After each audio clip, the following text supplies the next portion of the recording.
This video is going to demonstrate how to adjust the settings on your camera while in the manual shooting mode. The first thing that you want to do is turn on your camera if it's not already on. The next thing that you want to do is go into the manual shooting mode. You may have been in AV, which is aperture value or aperture priority from the last assignment and last demo. So now what you want to do is turn the shooting mode dial so that way the M is right next to the white line. Okay, now you're in manual shooting mode. So if you look at the back of your camera, you should now see the M for manual shooting mode. You still have your shutter speed displayed, you still have your aperture displayed, and you still have your ISO displayed. And now you're going to be adjusting all of those things. So to change your shutter speed, it's the same as it was before. You locate the jog wheel that's next to your shutter button at the top of your camera, which is this right here. And when you're doing that, you'll notice, let me bring up that again, you'll notice that your shutter speed is changing. So if you look right here, you'll see that my shutter speed is changing as I'm moving this jog wheel back and forth.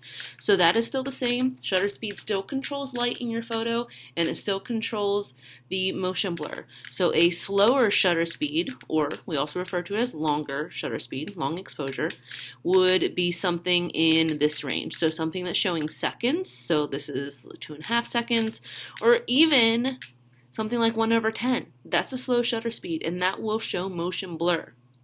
If you want to freeze motion, you're going to bring your shutter speed up to something like this, which is a fast shutter speed, which is 1/800, or even 1/400, and this is going to freeze your motion. Now keep in mind that the faster your shutter speed is, the more light you're going to cut out, so you'll have less light in your photo. Changing your ISO is still the same. You're still going to hit this button, this one right here on the back of your camera, and change your ISO. Okay, so ISO is going to affect light in your photo, and it's also going to affect the noise or grain. A low whole number, like 100, is going to allow for less light in your photo, but also less grain. Whereas if you went to a higher number, like 3200, that's going to allow for more light in your photo, but that's also going to give you more grain. Okay, so I will just set it to 800 for now. The only thing that's going to be a little bit different than what you've done in the past is aperture. So to adjust aperture, look on your camera and locate the button that says AV, and it has a square on it with a plus and a minus.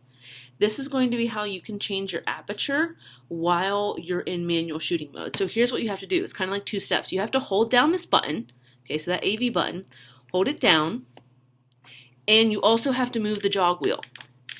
If you're holding down the button while moving the jog wheel, you're going to see that your aperture is changing. Okay, so, and you can notice, like, see next where it says f4.5, there is orange icons right next to it. If I let go of this button, it'll jump to the shutter speed. Watch, here I'm going to let it go. There, I let it go, and now it jumped to the shutter speed. So that tells me that if I move the jog wheel, I'm adjusting the shutter speed. If I hold down the button, look, the orange icons jump to the aperture, and that's telling me that if I move the jog wheel, it's going to change the aperture. So again, all I'm doing is moving this jog wheel while holding down this button that my thumb is on right now. Okay, so with aperture, again, this also controls light. So a low f-stop number, in this case I'm using f4.5, that is a shallower depth of field, and it's a wider opening.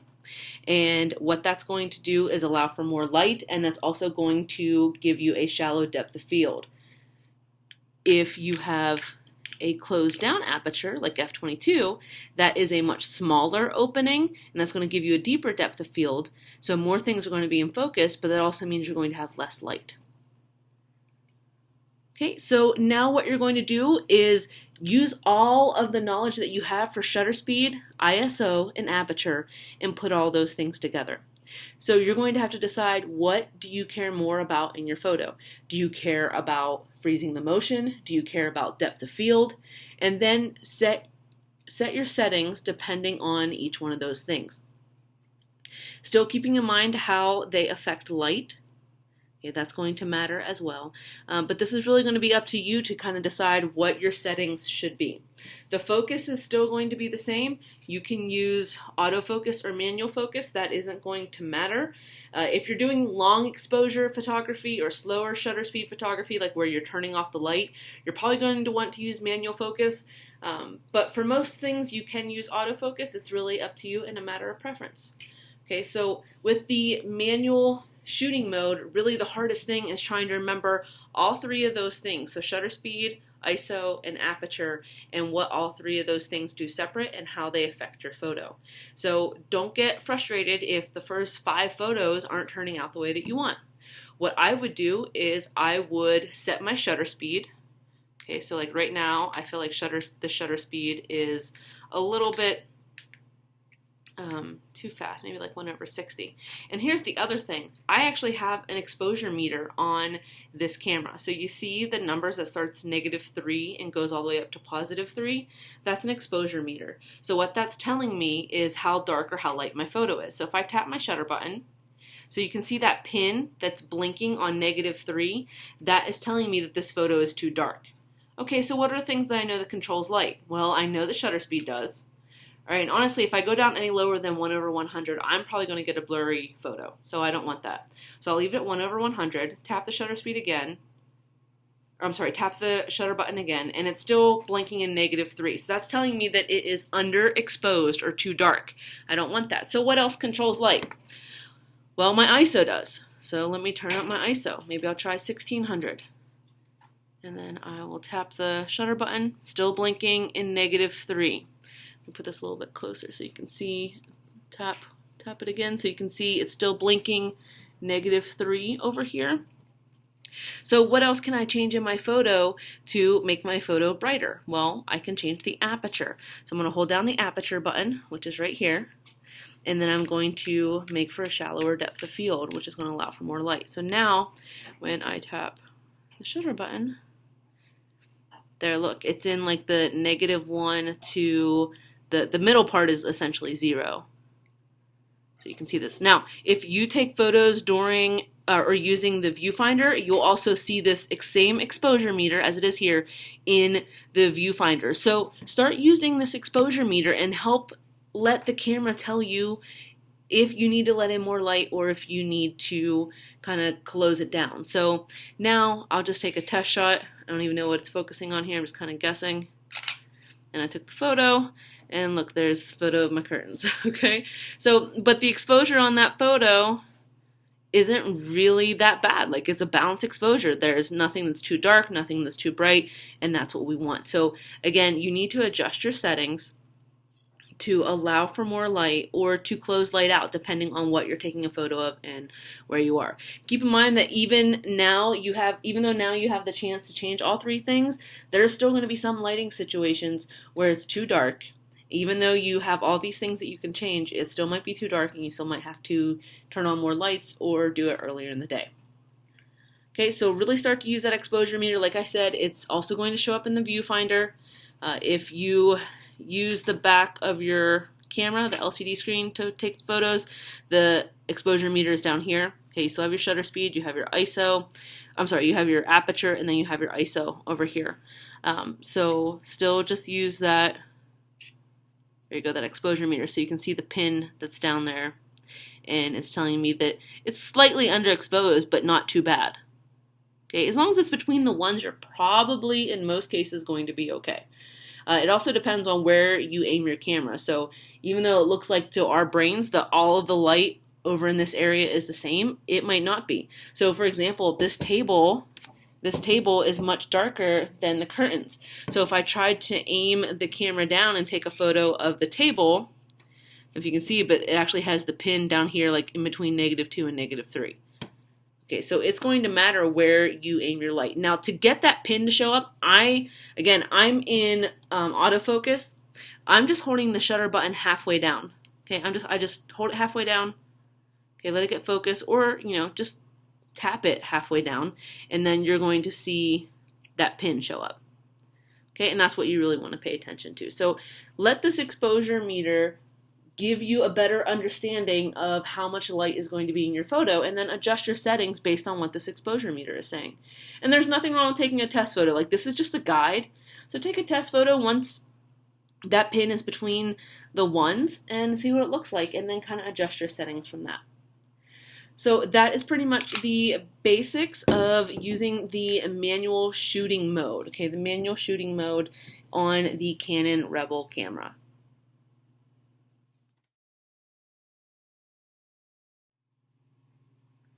This video is going to demonstrate how to set white balance using the Canon Rebel camera. First thing that you want to do is make sure that your camera is turned on. Okay, so turn it on. And then you also want to make sure that it is on the manual shooting mode, on the shooting mode dial. So make sure the M is lined up to the white tick mark. And then what you want to do in order to set your white balance is, before you even do any of that, you need to make sure that your exposure is balanced. So looking at this photo, and I will shoot to the LCD screen so you can see, I am taking a photo of this 3D printed chess piece here. So I need to make sure that my exposure is good. In the last video, you learned about using the exposure meter to help tell you if your exposure is good or not. So I will line this up kind of like that, and then, okay, so if I look at my exposure meter right now, it is telling me that the photo, again, is slightly underexposed, but still a balanced exposure. So I'm going to take that photo just to make sure. Okay, it looks good. Also remember, in playback mode, you can hit the zoom in button, and it will zoom into your photo and it will basically allow you to see if your photo really is in focus. Okay, so you want to make sure that you're using that still. Okay, so now that I have exposure, and I know that it is a balanced exposure, now I can look at white balance. On the back of your camera, let me get out of the LCD screen mode, you have a button at the bottom here that says WB. That stands for white balance. If you hit that, it's going to show you all these white balance presets. These presets are going to be things that you use in these different lighting conditions in order to remove a color cast.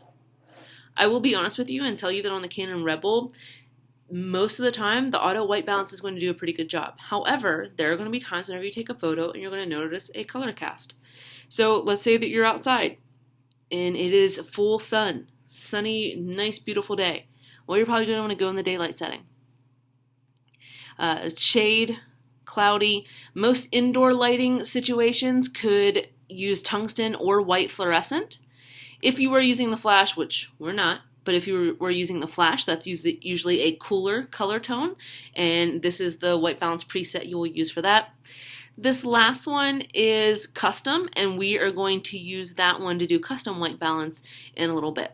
So that first photo that I took was in auto white balance. So I just want to show you a few other quick photos, that way you can see the color cast.